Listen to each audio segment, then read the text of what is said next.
This week I'm in Oxford to hear how Christianity sustains those of us who've been affected by cancer, either personally or through our families. There are some poignant, hopeful and inspirational stories to come. Welcome to Songs of Praise.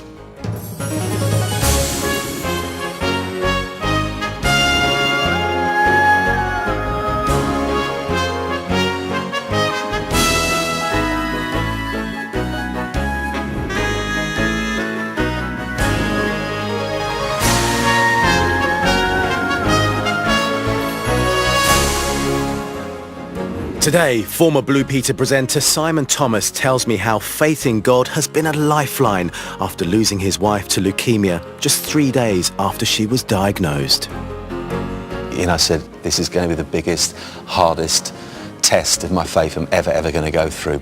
He's not left my side. He has not left me. The Reverend Kate Botley meets a woman taking action to increase awareness of breast cancer.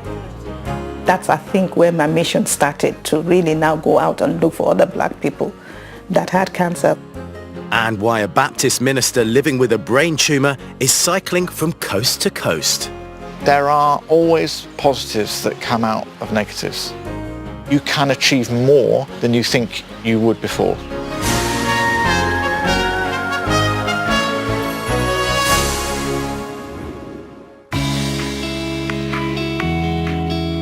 This is Maggie's in Oxford, one of 22 centres across the country offering support to those affected by cancer.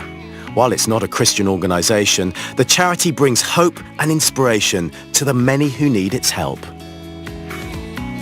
Of course, hope is also at the heart of Christianity, which is reflected in our music this week. Our first hymn brings together traditional words with modern worship and points to Jesus, who offers everyone the promise of eternal life.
There are over 200 types of cancer currently known about, and in the UK, someone is diagnosed every 2 minutes.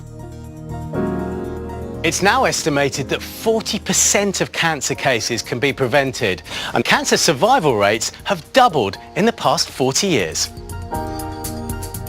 Though that is good news, many still face a shock when they're first diagnosed. Centres like Maggie's are a place to receive much-needed support and guidance. In the summer, this meadow is absolutely fabulous with wild meadow flowers. Showing me round is Mary Mountford-Lister, who's been a nurse and a cancer specialist for over 30 years. And who was Maggie? Maggie was a wonderful woman. She was diagnosed with secondary breast cancer in the 1990s, and she was a very creative woman, a woman with lots of energy, and her experience of hospital treatment just led her to be the driving force for designing beautiful places like this where people with cancer could go for emotional support and practical help. And how do people react when they come here? So the thing that I see most often is people's shoulders visibly relax.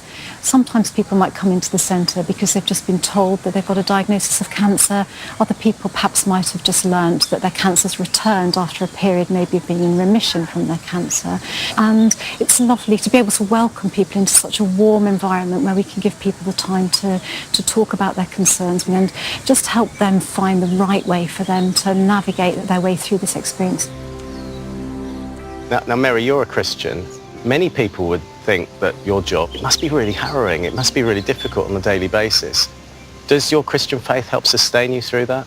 I remember as a child growing up with a Christian mother, I learnt the verse in Hebrews which talks about God never leaving us or abandoning us. So I have that quiet space that I can go to just to sit and be with him and talk with him, and I find that really sustaining.